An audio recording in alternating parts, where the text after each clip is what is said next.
Good evening and welcome to another episode of the Rice Club.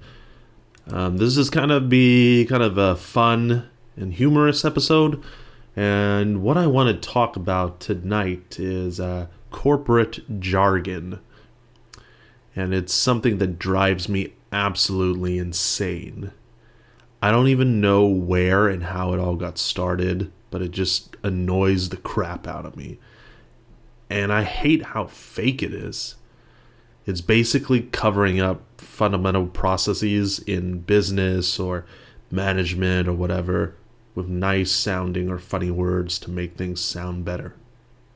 So the first phrase I want to get to is taking ownership of your work.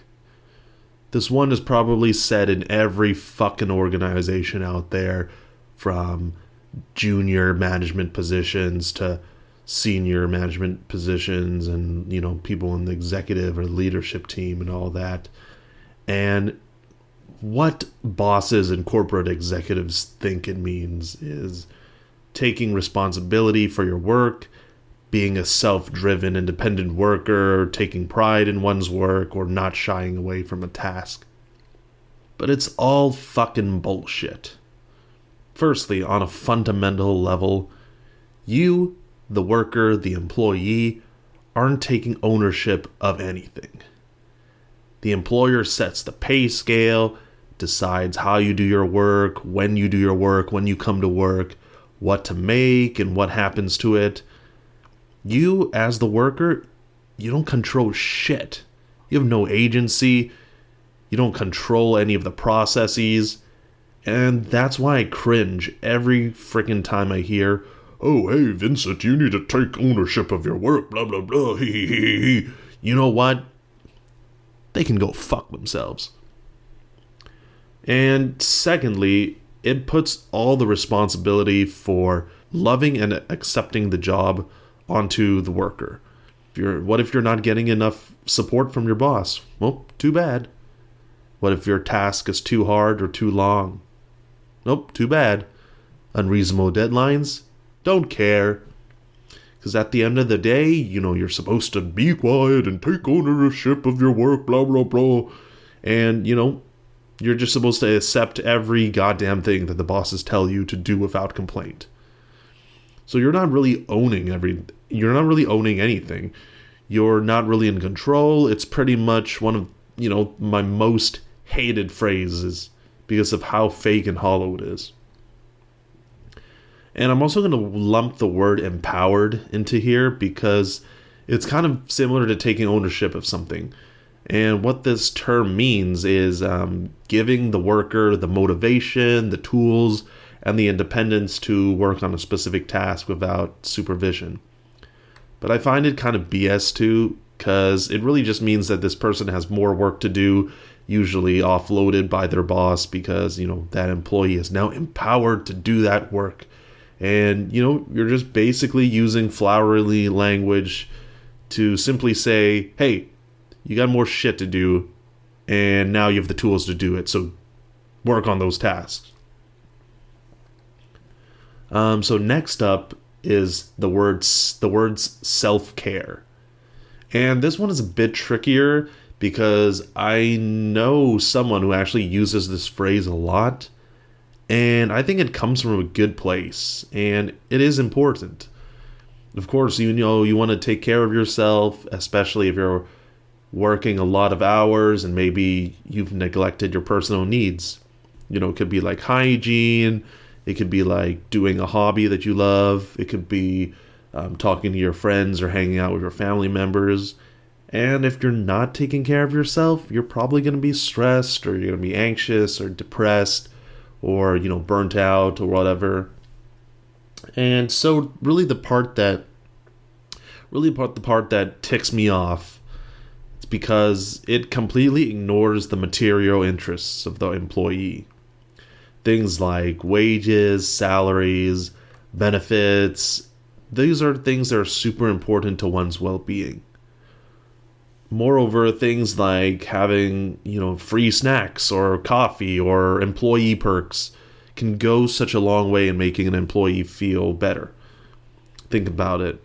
If you're paid enough to support yourself, if you have a great work environment, generous benefits, and a lot of good perks at work, then you're probably going to be a lot happier, and you might not even need that much self-care.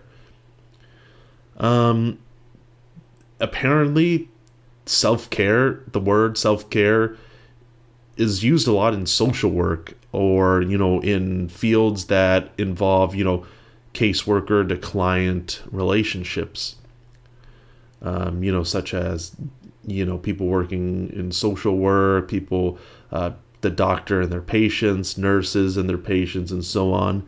And it does sound really nice because it could really mean anything. It could be doing yoga. It could be going to sleep earlier. It could be eating healthier, or socializing more. And it is a powerful phrase because, it can be applicable to anyone. But to me, it just feels so overused to the point where it's super annoying. And we're really ignoring the fundamental forces at play when someone, gets hired by an employer. Working class people want higher wages. They want healthcare to be affordable. They want, more perks as a worker. They're not just there to work from 10 or 12 hours straight without any benefits or any reason to stay at that job. So there needs to be something material in place. And it's kind of a cheap cop-out too. We know your work is hard and what you're doing sucks, but if you practice self-care, everything's going to be fine and you'll be back feeling great on Monday. So it's kind of bullshit. So moving on, this phrase ticks me off a lot too, and it's value add. That's such a value add, or that's a value added process, so on and so forth. I can't tell you enough how much I fucking hate this term. On the business side, it refers to how much your voice, let me back that up. On the business side, it refers to how much of the work that you've done has contributed to profits, company revenue, or efficiency. You're adding value to the company due to the work that you performed and the results of that work. This is the truth, though. If I supposedly added so much goddamn value to the organization, then where the hell are my higher wages? Where's my bonus? Can I at least get a thank you card or a goddamn pizza party, for Christ's sakes? Your job as the worker is to generate as much profit for the bosses and owners, and all you can get is some dumb phrase describing how much benefit you gave them. It's so hollow and fake. Really, to be honest, it makes the exploitation under capitalism so much more explicit. You're a value add to the company. All the benefits are going to the top, to the executives, and not to you. Maybe you made a big sale. Maybe, you made $1,000 of profit for the organization. Maybe you completed a process or made a program that streamlined work or made things more efficient. Wow, that's a value add.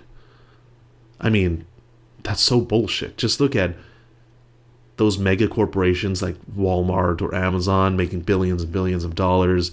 Like Jeff Bezos, he's so obscenely rich, and the Waltons, they're just extremely, extremely wealthy. But yet their workers are making starvation wages, or even on food stamps and so. So these workers, they're actually a big value add because they're generating so much revenue and profit for their bosses, but they're not getting any of that back. So that's my big problem with the term value add, because really that value is going to the bosses. You're not getting any of it. Lastly, my honorable mentions for annoying corporate jargon also include the words drill down, deep dive, leverage, and buy-in. And I actually know someone that loves to use these kinds of words, and I feel like he's completely internalized the professional corporate mindset. And I'm sure you've heard these terms at work as well, whether you're, regardless of what industry you work in, I'm sure you've heard terms like, being empowered, or taking a deep dive into a subject, or taking ownership of a particular task. I'm sure whichever job you're in, you've heard these terms before, and maybe they've annoyed you as well. And I wonder if people realize how stupid and fake they sound by using this type of lingo. Anyways, let us know if you got some other words that you want to let us know about, that you've heard, that you thought were interesting.